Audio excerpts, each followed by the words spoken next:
Okay, folks, right now we're going to get into climate change. So last time we discussed modern climates.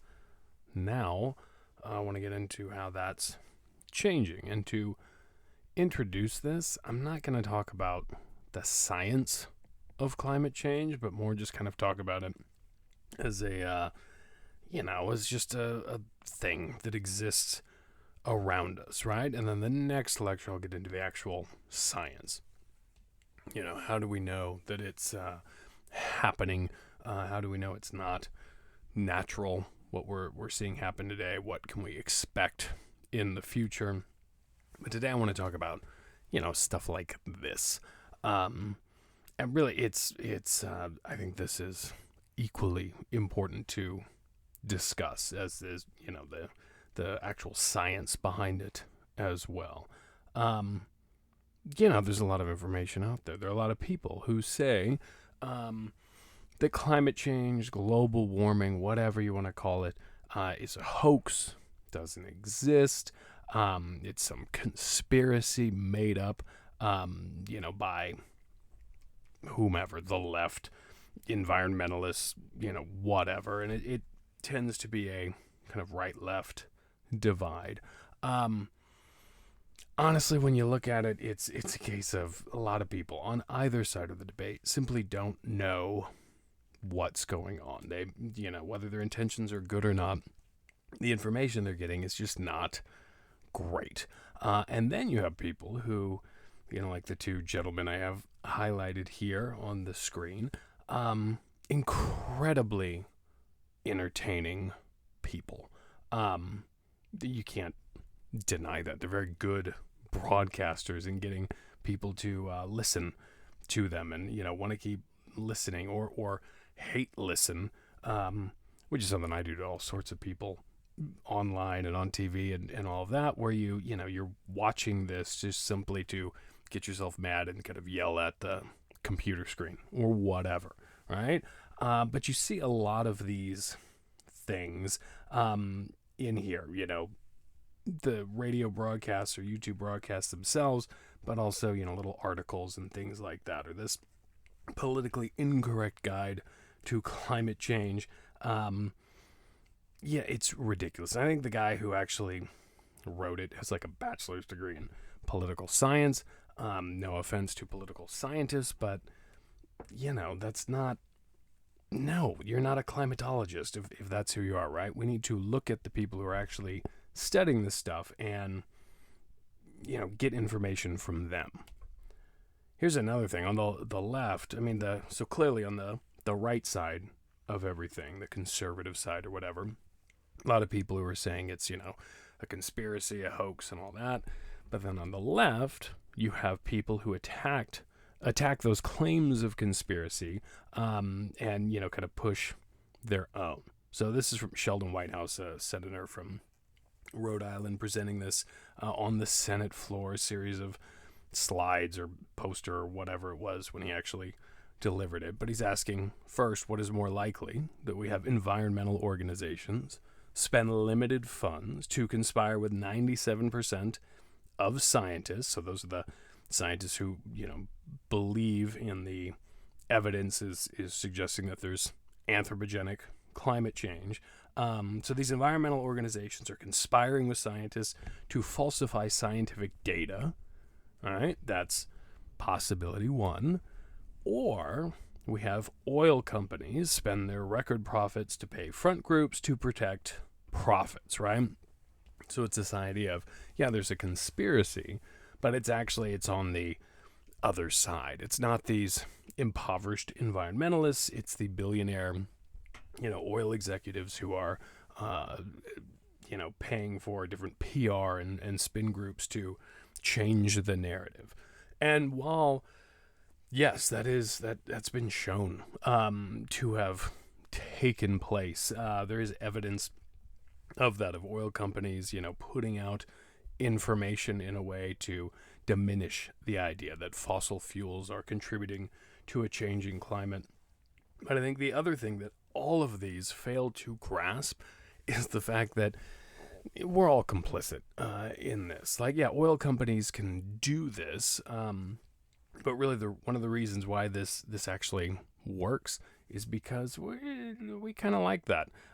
We don't want to have to change our lives, right? We don't want to have to give up our cars, dramatically change our ways of life. We see that with this whole, new reality of the trying to contain the coronavirus, how difficult it is to change stuff. We have people just simply going to stores, not even out of panic or to stock up or whatever, but just trying to maintain that sense of normalcy because we're bored at home or whatever, right? So even if we know that stuff isn't the best thing to do, even if we know we're being irresponsible, we still we find justifications for that.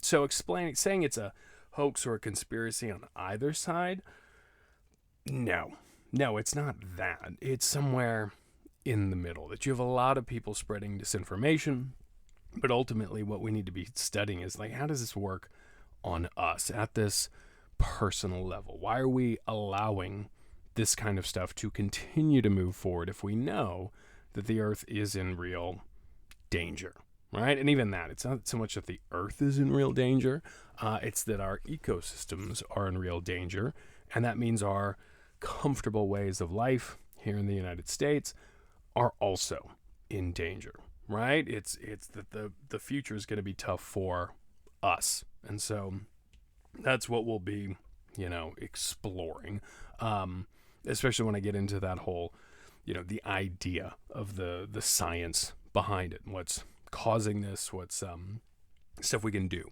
right? How can we change our ways to not have to deal with an apocalyptic future. Oh yeah, and here's this. If you look at the date, this is well before he was our dear leader. But it was fascinating. And this kind of shows, like, prior to his running for office, Trump was thinking about bigger things, right?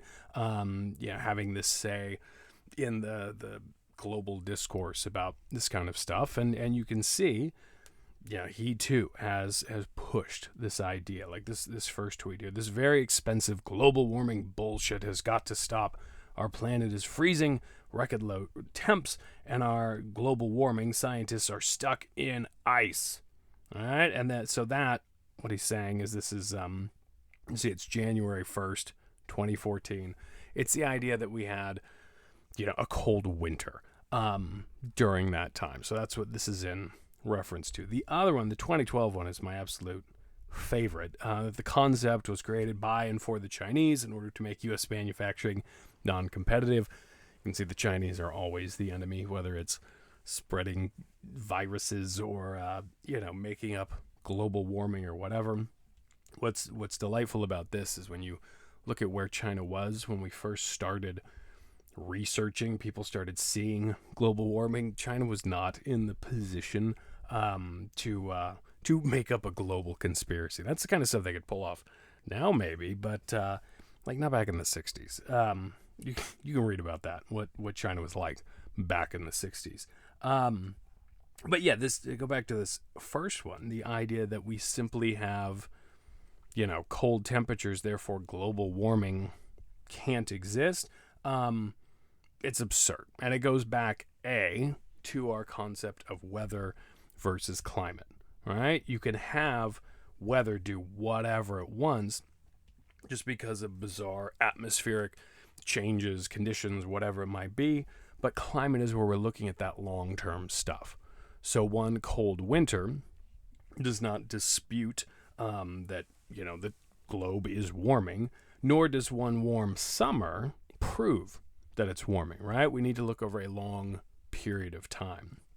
We also have this issue too, and what's important to realize is that we cannot experience climate, right? It's only something we can reflect on or study, but we never actually feel it, okay? And what that means is, again, what we feel is weather, this short-term stuff. That's how we can feel. Oh, it's cold outside, it's warm outside, it's raining, it's not raining, whatever. That's weather, right? But we need to look long term, and that means looking at charts and graphs and data to get a sense of what the climate is doing. So this cartoon, I think does a good job of showing this. So you've got the two stick figures. One guy saying how cold it is, so much for global warming, and then the other guy saying this used to happen all the time, right? And so showing that with these incredibly cold days or cold spells or whatever, these were much more prevalent if you go back in time, right? So it's the idea that as the climate is warming, as it's changing, we're having fewer and fewer cold spells. And therefore, when we have a cold spell, we think, oh my God, look at this. Yeah, there's no global warming. Look how cold it is. The reality is it's still way warmer throughout the year. And these cold spells, which would have happened multiple times throughout the year, or these cold days that would have happened multiple times throughout the year, aren't. So they're more spectacular to us because they don't happen, right? You follow? So it's the idea, like he's saying here, when this first polar vortex hit, it dipped below zero for 2 days. Everyone freaked out. That used to be normal, but now it feels too cold, right? So it's this perspective idea. It's like with the coronavirus stuff right now, the fact that we're all, isolating ourselves in our homes, not going out into big gatherings, shutting down schools and stuff like that. You could say, well, I feel fine. We don't have any cases reported around me or whatever, but just, feeling a global pandemic isn't the same thing as actually studying it, right? Especially because the reason why people haven't been tested here in the Antelope Valley is, we don't have cases, is because people haven't been tested, because we don't have the tests, because they've been backlogged. It's that kind of stuff, right? So what we need to do when we're studying this stuff is to, it's fine to get worked up by either side of the debate. Global warming is nonsense. Global warming is absolutely happening. But what we need to then do is pause, reflect on what's happening around us, where we're getting this information, and then actually start to look at the data, whatever those data might be, right? And start to look for what's happening, what's actually going on, and therefore what can we do about it. So the idea, and just for simplicity's sake, we're not going to go off this question of is climate change happening or not, right? It is. There's no debate on that. There used to be a case where people would say there was a debate, there were skeptics out there. A lot of that was not in good faith. It was people trying to, cause a stir to get more ratings or whatever. But anyone who's looked at this stuff knows that the climate is in fact changing. And I don't know if I've spoken to this about this with you guys previously, but this whole idea of climate change, global warming, going back and forth between these things, the general idea is like both are occurring. Okay, and we could kind of go back and forth between these things, but global warming is the idea that the planet, on the whole, is warming. That temperatures are going up, right?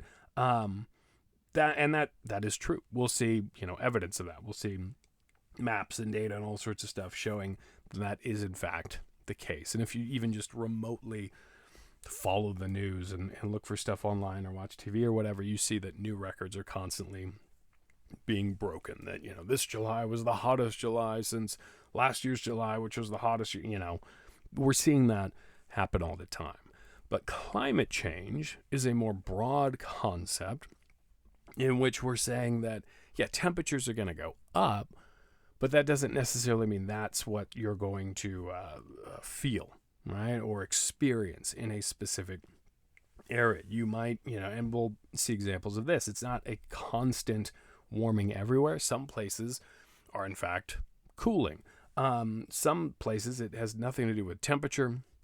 That's not the real concern. It's more intense precipitation events, whether it's hurricanes or just flooding in general or whatever. It could be wildfires that we see here in California, which isn't a, complete climate change thing. We've got some other land use issues that we need to deal with and address, but it's definitely exacerbated by a warming planet, right? So climate change is simply looking at the fact that climate in general is going to change, but that's not necessarily temperature related. Like we talked about last time, precipitation is also a big part of climate. All right, so that's how these terms work. Okay, but we know the climate is changing all over the planet. Okay, so the debate today, is something different. The first question we have is, what can we do to reverse climate change? How can we get back to the good old days? And most experts, the climatologists who actually study this, are all in agreement where they say, yeah, we can't go back. There's no going back to normal. We can't go back to what it was like, say, in the 1970s or 1940s, even like the 1990s. We're not going to get back there to those levels. Okay? Instead, all we can really do is try to mitigate this change and try to make it not warm up at such a rapid rate. We'll try to slow it. So we'll never get to go back to, what should be normal or natural at this point in time. It's too late for them. There's speculation maybe we could have done that if we actually took this seriously, like back in the 90s, but we're too far gone, right? So we can't reverse it. And so now the real debate is, okay, what do we do about it, right? Can we, should we radically change our life, or do we simply adapt? And in many cases, when you look at it just in a purely local level, you kind of question, like, do we need to do anything? Right? I don't know. Do you guys remember? This was pretty intense. It was a few years back now, but there was the great lime shortage of, 2016 or whenever it was. You remember that? Of course you do. Yeah, limes, they skyrocketed in price. They went from 10 cents a lime to 20 cents a lime, I guess. It was something like that. I buy one lime a year, Cinco de Mayo, to put in that one Mexican beer I drink throughout the year, just to feel like I'm, celebrating. It's no big deal, right? I can handle paying an extra dime if that's the big climate change thing, right? It seems silly to go out and buy a Prius, spend extra, $10,000 on a hybrid vehicle or an electric vehicle than a standard gasoline engine one, if it's to try to make sure that my lime costs go down. And that's how we framed it, in many ways, that yes, you've got to, in order to fight this, you got to spend thousands and thousands of dollars on new technology to make sure that we can maintain this existing way of life. It doesn't sound that scary at that point, right? It sounds like, well, okay, let's just keep doing what we're doing. The problem is that debate has been framed improperly, right? We haven't done a good job of explaining, no. It's not about even, maintaining, food prices in grocery stores and stuff like that. It's about bigger stuff, and we'll see that. One of the biggest examples, though, is with hurricanes. Okay? Hurricanes are getting they're not more intense. We're getting more intense hurricanes more frequently, right? Like they're still, we get these Category 5 hurricanes. It's not that the hurricanes themselves are necessarily supercharged. It's that we're getting more of these scary hurricanes. What used to be, a fluke, a once in a lifetime catastrophe, is now happening over and over in areas like on the East Coast and the Gulf Coast that are hit by hurricanes. And that's not something we have to really worry about here in California. And it has to do with, ocean temperatures and that kind of stuff. But we know that as the oceans are warming off of the west coast of Africa, hurricanes are, conditions are right for these big hurricanes to form. They're able to make it over to the U.S. Higher sea levels mean there are greater storm surges, which means more flooding. We've seen that in the last 5 years, just the incredible amount of, not just wind damage from these big, fast hurricanes that are coming on land, but from the flooding itself, from these storm surges, right? That's a cost that is real. In allowing the temperatures to continue to warm, in allowing this trend of dramatic climate change to happen, we're allowing for these horrible hurricanes to happen much more frequently, for that to become more normal. And when you just look at the cost, the billions of dollars every year we're spending on, hurricane, damage, on rebuilding, on helping, different, Florida communities or Texas or, wherever it might be, that's a huge, huge cost, right? That's way more severe than an extra dime, for the one lime that you buy every year, because these billions of dollars, of course, that's tax dollars that we're paying. That's, FEMA stuff and emergency relief, different, bailouts and things like that. That's our money, right? That's money that could be going to other stuff, but it's not. And it's, honestly, the thing that really frustrates everybody is it's going to rebuild stuff, that will be hit again in a few more years, and we'll have to go through this process all over again, right? So this whole idea of, where are we spending this money? Is it cheaper? We've been looking at it from this kind of local standpoint of what's in it for me, which is a good thing, because that gets us to change and to do stuff and actually act, right? We're very selfish creatures. That's fine. That makes sense. Just thinking about, from an evolutionary standpoint and, as society has evolved, being selfish has been a useful trait. So we have it, and we can use that to have us act, for the good of the planet, but we just need to be honest about it. We need to think about that selfishness, and it's not so much selfish in terms of like the stuff I can buy, but it should be selfish in the sense of like, where are my tax dollars going? What am I actually, paying to the government to get in return, right? That's something we should be thinking about. And honestly, one of the amazing things, like we have this Green New Deal that's been proposed by, different leftist, senators and congressional folks and all of that. And it's kind of a vague concept, but it's the idea that we need to invest in, addressing the climate. And a lot of people say that's ridiculous. What's silly, though, is that with all this stuff, whenever you look at doing stuff to help the environment, apart from, outright scams and things like that, because that happens, or people trying to get rich off of, solar technology or whatever, winds up doing more harm than good. When you actually look at these proposals to fix the environment, it always leads to a better life for everybody in the long term. The problem is, we freak out about that. It seems like it's too expensive. We can't do it. The reality is we're at the point where we can't afford not to do this stuff. Again, with, hurricane relief is just one example. I'll get into some other stuff that where, we spend money on this, we don't spend money on that. But that's another thing we need to be aware of, right? Is that we just, this stuff will be expensive. It'll take an investment, but in the long term, it'll pay off, right? That's the goal. And this is stuff that's huge. It's also bigger than individuals. A lot of what we've done in terms of climate change and thinking about like, what can we do? It's been based on, okay, you, the consumer, what can you do, right? What can you do personally? Forget about the government making new policies and stuff like that. You are responsible for fixing the earth, which is, honestly, it's absurd.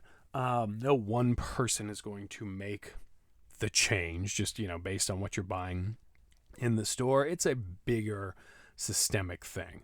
But we tend to go toward this idea of, what can we do? How can we buy our way out of this problem? And so like cars are a great example of this, where if you care about the earth, you buy a hybrid or an electric car, right? You buy a Prius because, my God, that's what, John Muir would have driven. A Prius is just the greatest thing in the world. Like, you turn it on and you drive it, and it makes, birds sing, and butterflies actually will, like, hatch out of chrysalis outside of the exhaust pipe of the Prius. I mean, it's just, it's so great. And you put your little, namaste sticker on the back or whatever, right? You do that, you care about the earth. You buy something like a big truck, a Hummer, a big, SUV or whatever, you clearly hate the earth.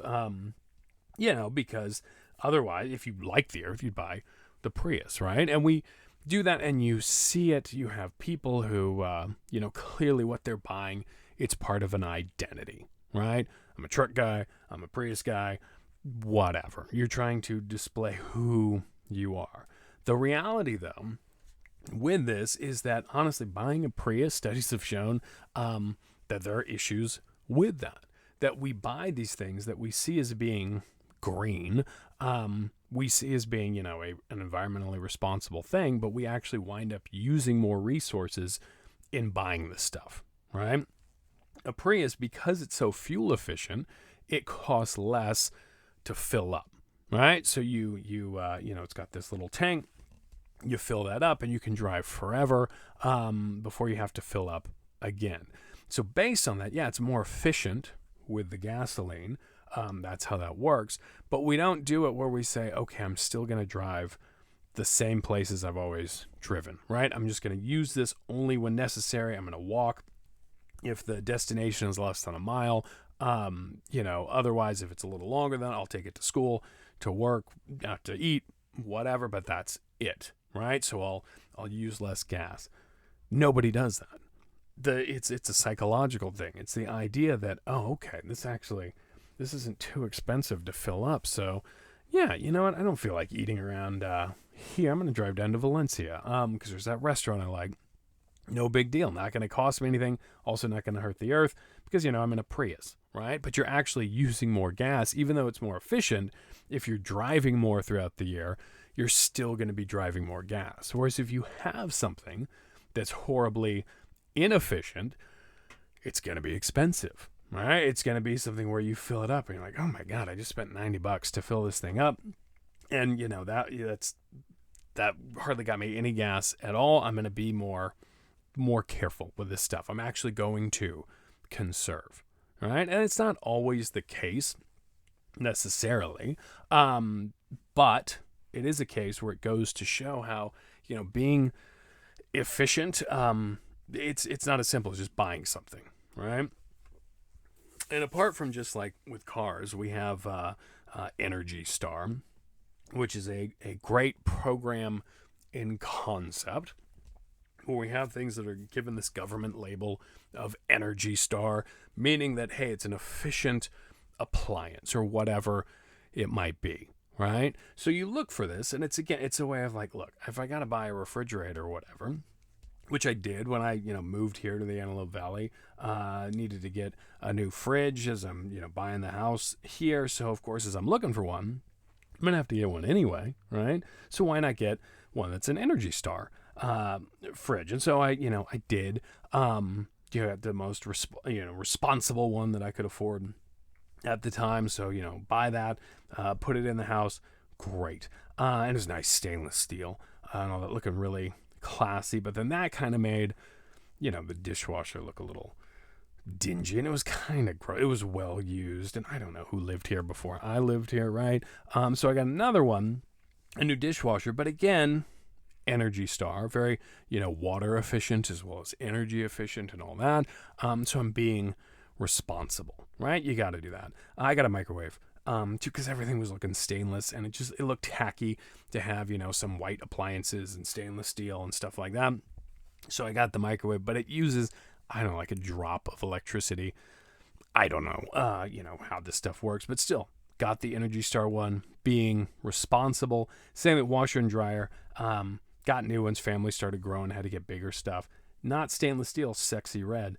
You want your washing stuff to look good, right? But I got this, again, hardly any water, hardly any energy, all Energy Star stuff, looking good. Look, it's not all about chores, though. At my house, I also have this great TV, nice big flat thing, weighs like a pound. So different from the televisions I grew up with. So that's great. Energy Star, again, like hardly uses any electricity whatsoever, right? But of course, like TV doesn't just come with these things. I also had to get, one of these boxes. It's got that nice blue. It just kind of glows on there. And I love the blue. It's the same blue as the Energy Star, right? So it kind of reminds me that, hey, even though this light's on, it's like it's not even using electricity because it's so efficient, right? So I can watch my shows, and I just know I'm not hurting the earth because all my stuff is so energy efficient, right? I don't just watch TV, though. Like, sometimes I like to be more immersive. So I got one of these things just, for some me time. Hardly uses any energy whatsoever. I have kids, though, right? And the Xbox isn't great for kids because some of that stuff is a little too mature. So I got one of these too. Again, that blue. You see that blue? Energy Star blue. So the kids can play their, Mario whatever. And that's great. Okay? Oh my God, I got one of these. Roku. If you don't have one of these, you got to get it. Like, yeah, I got the DirecTV thing. And I can get my my entertainment, my shows from this, but Roku is fantastic. It's just so cute, and I can use it for Netflix or whatever. I get. And when I first got this thing, I looked at it. I was trying to find the on-off button, right? And it doesn't have one. And I went, well, what's this? And of course, I go to the internet and ask, hey, Roku, why can't I turn you off? And Roku says, hey, I'm Roku. I'm Energy Star. You don't have to turn me off. While you're asleep, right? I'm still on. And I'm out looking around for new shows and new entertainment to put into your TV, but I'm doing it so efficiently, you don't have to worry. Never turn me off. Don't need to. And I said, Roku, that's so responsible of you. Thank you. Thank you for that. I also work, right? I mean, I'm like, what I'm doing right now.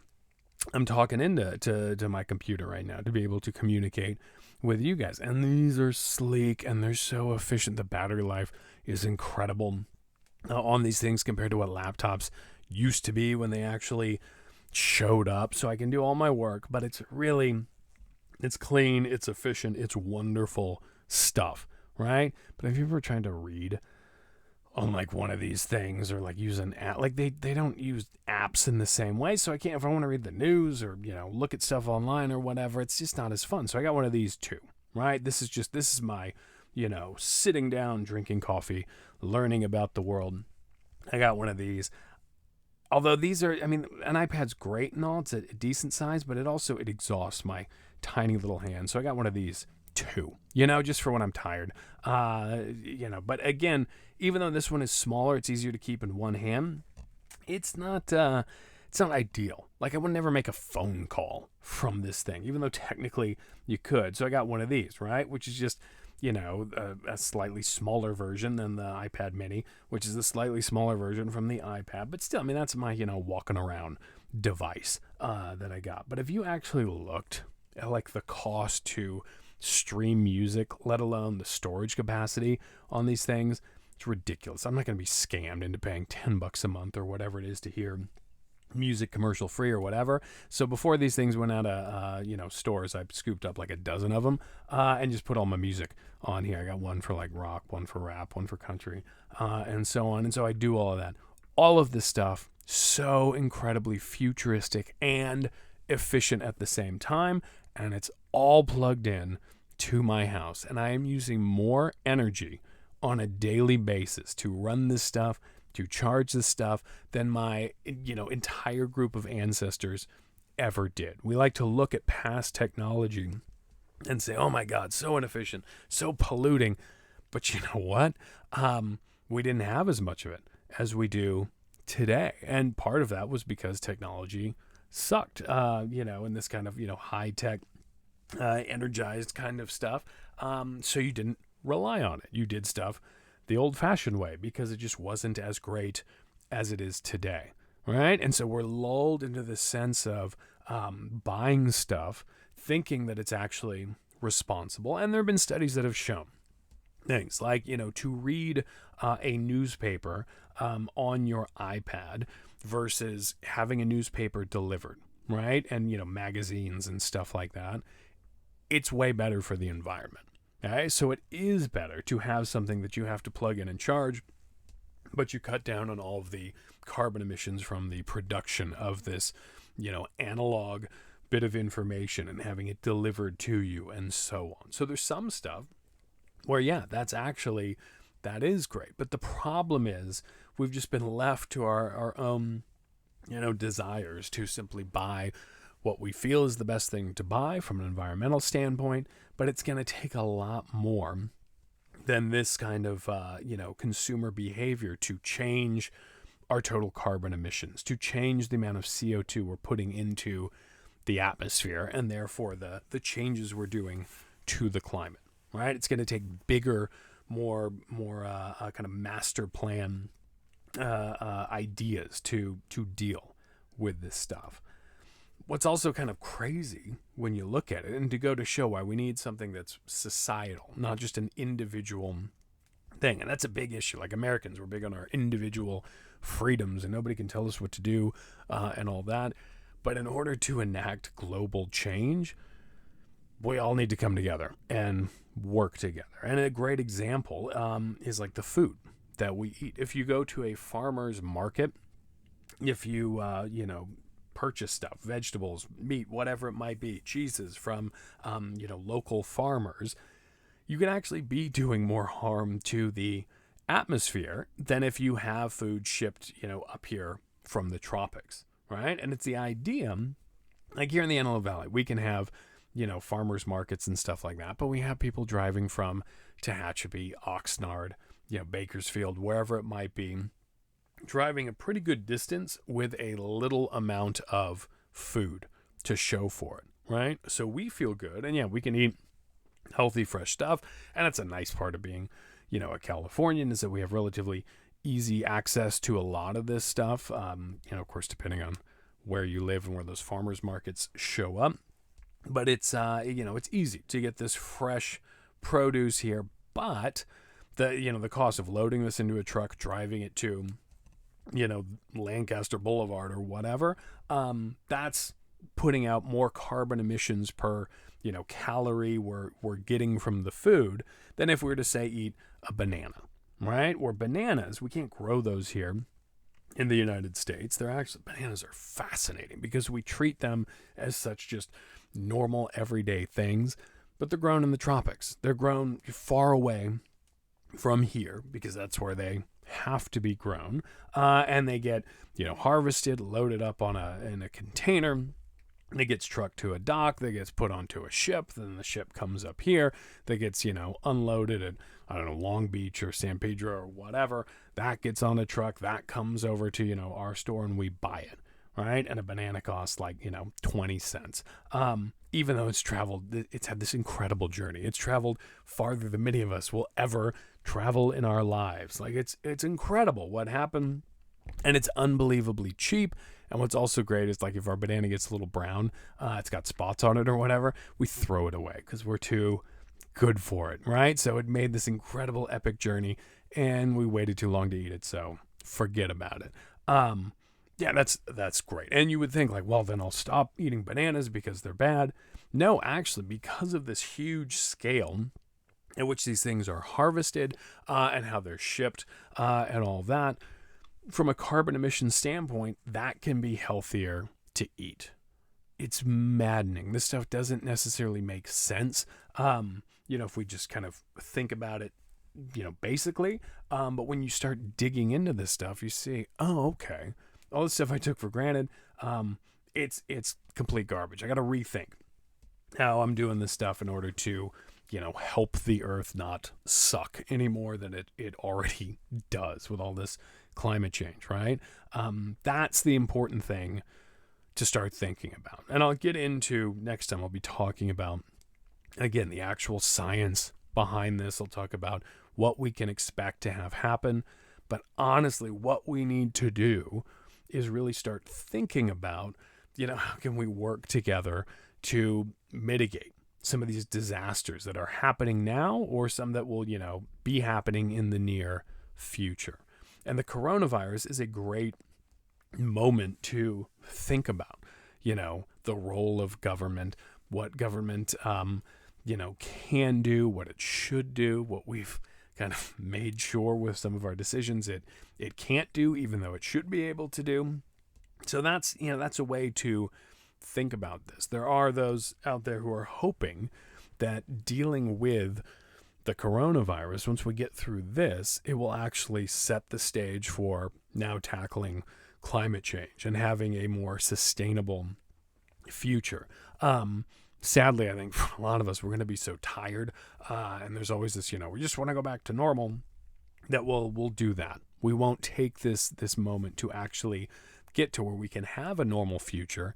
Instead, because we have this short attention span, we'll have these crises once every, 5 years, 10 years, whatever it might be. All right. So as you're, paying attention to what's going on, think about the bigger picture. Once we get through the coronavirus, what's next for the globe to tackle? What can we try to fix? Now, at this point, if I were delivering this in a classroom, I'd turn this on, this NOVA program on killer hurricanes. I always like to show something that's relatively current about climate change to get a sense of what's going on. So I encourage you to, on your own, watch this. So it's pbs.org. Go to the NOVA, look up killer hurricanes. It has in the past. It's been locked.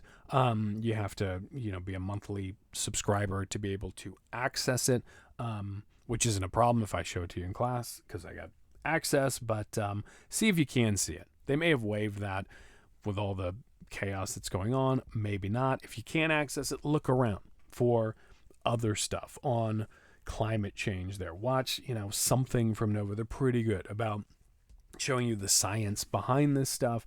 And so this show on hurricanes, it's getting into that fact that hurricanes are happening more frequently, right? More in these intense hurricanes specifically are happening more frequently. And it shows the science behind it, how we know this, whether it's looking at historical archives to get a sense of, what the past was like, whether it's looking at the geology in areas to get a sense of when, past hurricanes happened and how severe they were compared to what we're seeing today.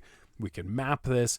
And it's honestly, it's quite frightening to see the trends that are occurring because of warming ocean temperatures, right? So that's a good way to leave it. Watch this terrifying thing. Now that I've discussed all this doom and gloom, and, try to have a good night's sleep tonight as well. I'll be recording the climate change stuff, the science of climate change. Later today or tomorrow, posting that as well. And I'll leave you with this. It doesn't have to be all apocalyptic, right? We don't have to live in this nightmare future, but we do need to start acting like grown-ups. I mean, there's no other way to say it. We've been a very selfish nation on the whole, and that's whether you drive the Prius or not. I'm selfish with this stuff. We like our comfortable houses and all our technology and all of this stuff, but we also have to acknowledge, we do need to start making some sacrifices now so that the future isn't as bad, right? So that our children and grandchildren won't be living in, California on fire all the time and suffering from drought and all of this stuff all the time. We need to start thinking about what we're going to do to make sure that the future is better. And we live in a moment where we have that possibility, but it is going to be up to all of us to not be as selfish, come together and enact these changes. And that may sound, naive or whatever, but like I keep telling you guys, I don't really care because I've got 2, maybe 3 years tops. Like if this virus doesn't wipe me out right here, I've had a good run. But you 19-year-olds out there, I would, come together, start paying attention, start working together, and I'm sure you'll be fine. All right, pep talk over. Have a good day. I'll talk to you guys later, and watch that NOVA stuff. Bye.